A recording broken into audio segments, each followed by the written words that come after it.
政權清算未止步，政權清算未止步，同行抵抗不停步，同行抵抗不停步，同行並肩，同行並肩，撐住老師，撐住老師。A protest in Hong Kong calling for education authorities to reverse an unprecedented decision. Some people were angry about a lifetime ban on a teacher who, while speaking to students in his classroom, allegedly promoted the idea of Hong Kong being independent from China. 真正洗腦灌輸嘅其實嗰個係政府嘅教育，係中國官方嘅教育嘛。你見到而家基本法教育基本上唔俾你批判思考啦，唔俾你問究竟問題係點解要去到咁樣呢？或者係點解一定嘅制度係咁樣行呢？咁樣咁所以其實呢啲先係真正單方面灌輸式嘅洗腦教育。Hong Kong's Education Bureau said the teacher prepared a lesson plan for primary 5 pupils that spread a pro-independence message. They cited a worksheet that asked the pupils to answer questions about freedom of speech and Hong Kong independence, based on a documentary that featured an interview with Andy Chen Ho-Tin. Chen is a founder of the pro-independence Hong Kong National Party, which was banned in 2018 over national security concerns. Hong Kong Chief Executive Carrie Lam defended the Bureau's decision to revoke the teacher's license. We, like many professionals in the education sector, want to promote and develop quality education in Hong Kong. But if there are very tiny fraction of teachers who are using their teaching responsibilities to smear the country and the Hong Kong SAR government without a basis, then that becomes a very serious matter.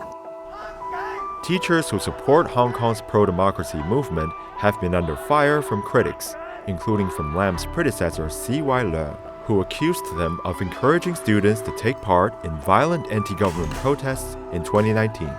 But supporters of the disqualified teacher argue that he was challenging his students to analyze news material objectively. More than 38,000 people have joined the campaign to have him reinstated, calling the Education Bureau's decision political suppression. Opposition lawmakers and educators have voiced concern about the case, saying it is the first example of how the national security law will affect education in the city.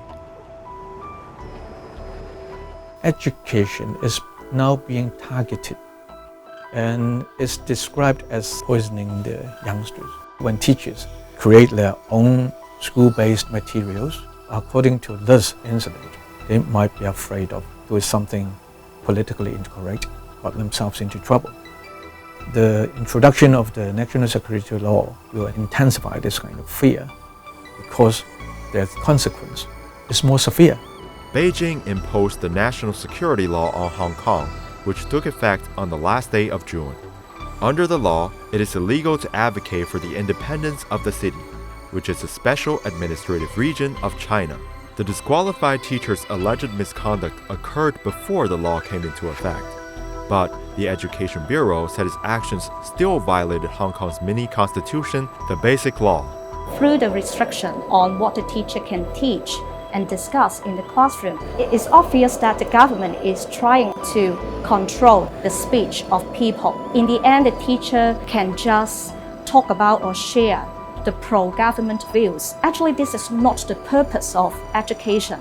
We should provide rooms for students to think, to analyze different issues through looking at both sides of arguments.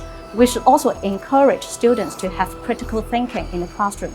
So what the government now is doing actually is doing another way round.